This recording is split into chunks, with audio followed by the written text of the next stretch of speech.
pasa por aquí por Quirquinchos. Originalmente en la zona amplia, tenemos la construcción del ferrocarril central argentino desde Rosario a la ciudad de Córdoba, pasando por Villa María. Acá estamos en el horizonte del año 1870, la única línea ferroviaria en ese tiempo aquí en la zona. 1873, el apéndice del Central Argentino, ya construido por el Estado Nacional, el Ferrocarril Nacional Andino, iniciando de Villa María hacia Río Cuarto y que ya estaba en construcción en ese año hacia Villa Mercedes de San Luis. 1875, ya tenemos ahí la propuesta inicial de 1872, data de Aarón Castellanos, el pionero de la colonización argentina, que propuso en ese tiempo un ferrocarril que conectara a Rosario con unas colonias, con 3 colonias que se comprometía a establecer entre la Guardia de la Esquina y Merincue.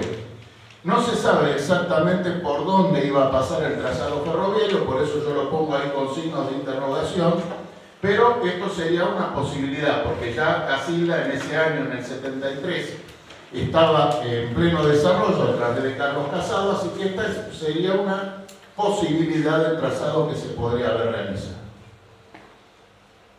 1881, a la propuesta de Aarón Castellanos, que había fallecido el año anterior, quien lo sucede, Carlos Casado, que propone lo que después se construirá el ferrocarril oeste santafesino, iniciando desde Rosario, inicialmente hasta Villa Casilda, noviembre de 1883, y planeadas las extensiones que se construyeron un poco después hasta San José de la Esquina, igualmente acá estamos hablando de 1881, todavía la concesión, y a Merincue.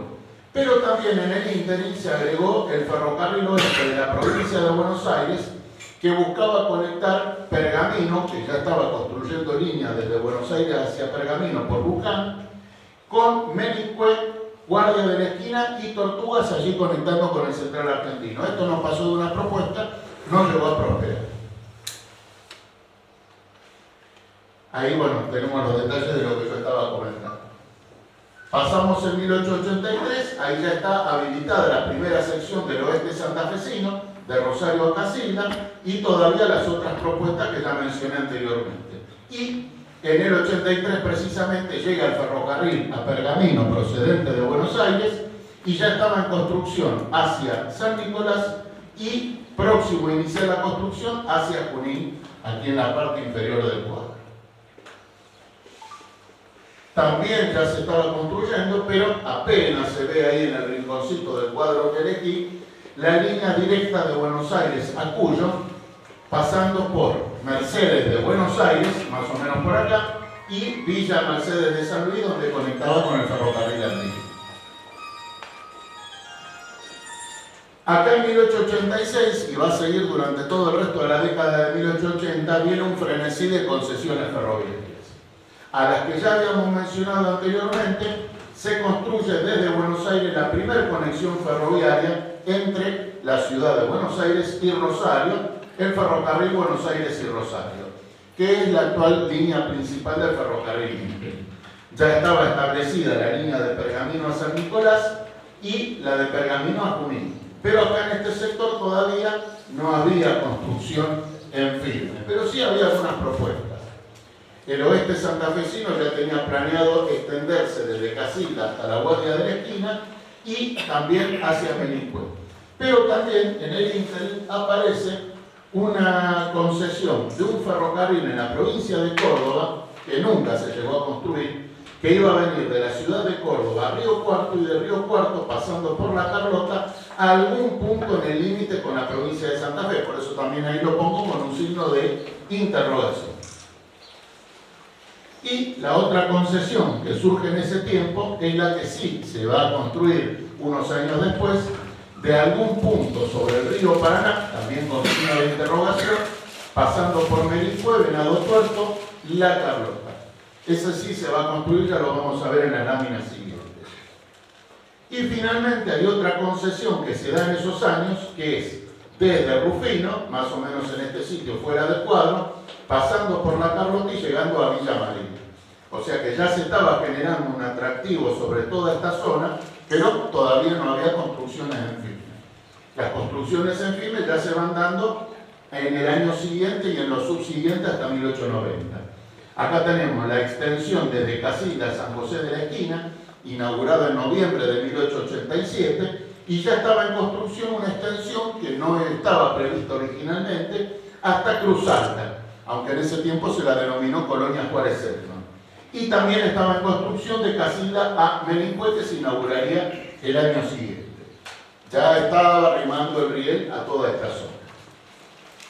También el Ferrocarril Central Argentino había tomado una concesión de Cañada de Gómez al norte, pero también de Cañada de Gómez pasando por Casilda, llegando a Pergamino. Eso era por una cuestión de competencia con el otro ferrocarril de Buenos Aires y Rosario. Igualmente no tiene demasiado que ver con esta zona.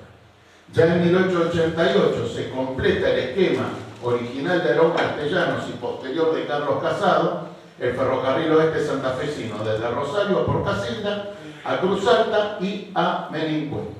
Pero también van surgiendo otras concesiones complementarias. Aparece un proyecto de una línea que evidentemente tenía pensado conectar con el oeste santafesino, desde Cruz Alta, pasando por La Carlota hasta Villa Mercedes de San Luis, Colin y compañía. Y también aparece una concesión de Balmaceda y Ux, saliendo de Pergamino, conectando con Villa María, pasando por Melincue, y que tenía pensado llegar hasta Carmen de Patagones. Un poco ambiciosa la concesión y obviamente que tampoco se llegó a materializar. Esta fue una época de muchísimas concesiones y lo van a ver extremado en el siguiente cuadro. Y también el Central Argentino tomó una concesión para conectar su ramal, que ya estaba por empezar a construir entre Cañada de Gómez y Pergamino, y llegar a Rosario. 1889 ya la cosa se vuelve completamente alocada. Hay más concesiones que nacen, pero también el Central Argentino ya se está construyendo de Cañada de Gómez a Pergamino, y ahí sí la concesión original de Prever de Gran Sur de Santa Fe y Córdoba, desde Villa Constitución, pasando por Santa Teresa, Melincue, Venado Tuerto, y que eventualmente al año siguiente llegaría a La Carlota. Y también pidieron una extensión de la concesión al Río Cuarto, aunque originalmente no se realizaría en ese tiempo. Hubo otras concesiones. Acá hay una concesión de Villa María hasta Cruz Alta y Colón, Buenos Aires por Melincue, que no se llegó a materializar. Otra concesión desde Cañada de Gómez a San José de la Esquina y Venado Tuerto, que esa sí probablemente pasaría muy cerca de aquí, de Quirquincho, por ejemplo, aunque no hay un trazado concreto. Hubo otra concesión también bastante ambiciosa y que no llegó a materializarse, desde San Pedro, Buenos Aires, hasta Rosario de la Frontera, Salta, pasando, bueno, por aquí también por esta zona probablemente, o tangencialmente cerca de Firmante, etc. Otra concesión de Colón de Buenos Aires a Cruz Alta, con ramal a Teodelina, tampoco se llegó a concretar, y otra concesión de Villa Mercedes San Luis a La Carlota, hasta cruzar con el oeste santafesino, dividiendo con ramales a Rosario y San Nicolás. Obviamente fue todo un frenesí de concesiones, pero la mayoría de las cuales no llegaron a concretarse. Y otra concesión desde el puerto al norte de Rosario hasta el límite con Córdoba.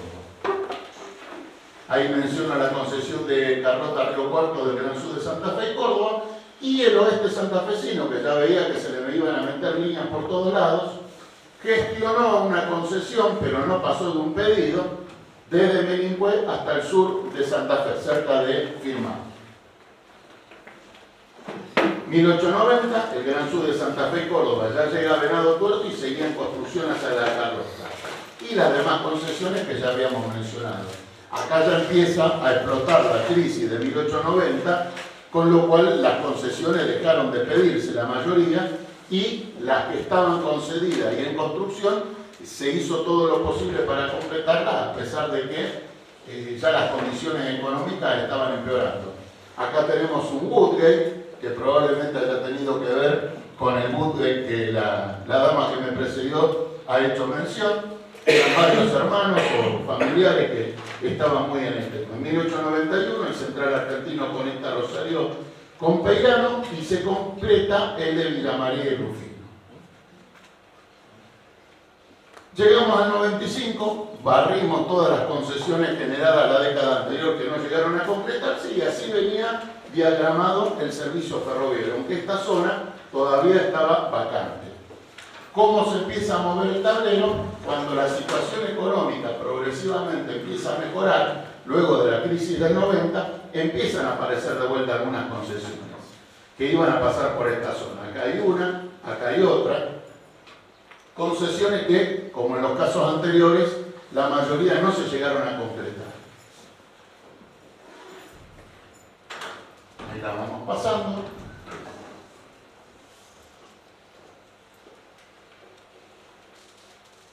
Siguen algunas construcciones en zonas cercanas. Vamos a adelantar, así no nos pasamos de tiempo. Acá empezamos con las primeras concesiones que eventualmente dejarían huella en este sector. Bueno, paso a la del Gran Sur de Santa Fe, Córdoba, que queda medio pasado. Aquí hay una concesión de Pedro Bengolea, de Villa María San Nicolás por Melicué, que probablemente pensara pasar por esta zona. Como contrapartida, el Ferrocarril Central Argentino pidió una de Melicué a Subilía, la que es la actual estación Morrison, cerca de Belville, evidentemente para competir con la concesión de Bengolea. Y el oeste santafesino, aunque ya en esa época estaba irremediablemente quebrada la compañía, planeó y pidió una concesión para llegar desde cerca de San José de la Esquina hasta Río Cuarto. Los signos de interrogación están porque no se sabe exactamente por dónde iba a ser el trazado definitivo. Había una idea aproximada. En 1900 sigue más o menos el mismo panorama, pero ahí hay un cambio radical en el tablero. ¿Por qué? Porque al oeste santafesino lo compra el Ferrocarril Central Argentino y al Gran Sur de Santa Fe y Córdoba, de Villa Constitución a La Carlota y concesión a Río Cuarto, lo compra su compañía competidora. Entonces, acá se dio una carrera de concesiones para cubrir esta zona. Por un lado, el Central Argentino con la concesión del oeste santafesino y por otra, el Buenos Aires y Rosario con la concesión del ex Gran Sur de Santa Fe y Córdoba. Parecía que la cosa iba a pelearse bastante, inclusive en 1901 el Central Argentino pide al Congreso Nacional el cambio de la concesión de salir de cerca de San José de la Esquina, pide trasladar la cabecera del ramal a como finalmente se construyó desde Firmat. ¿Cuál era la idea? Arrimarse a la línea competidora, de la compañía competidora, y no dejarle demasiado espacio de crecimiento. Fue una competencia brava. Y ahí está. El Rosario ya se estaba extendiendo de La Carlota a Río Cuarto y el Central Argentino con su proyecto alternativo que también iba a llegar a Río Cuarto. Pero ¿qué pasa? En 1901, las dos compañías que hasta ese momento y durante 15 años venían compitiendo durísimamente, se asociaron y se fusionaron. Entonces ahí desapareció la necesidad de la competencia. Entonces, ¿en qué resultó? En lo que terminó haciéndose que el ramal de Firmat, en vez de llegar directamente a Río Cuarto, se lo mantuvo relativamente paralelo a cierta distancia del ramal de La Carlota a Río Cuarto y quedó con la conformación que ahí tenemos, aunque en 1906 algunas de las estaciones todavía no estaban establecidas. Ese fue el génesis del ramal que pasa por aquí por Quitincho y sale desde Firmat y termina en Empalme Chucula en cercanía de Río Cuarto. Muchas gracias.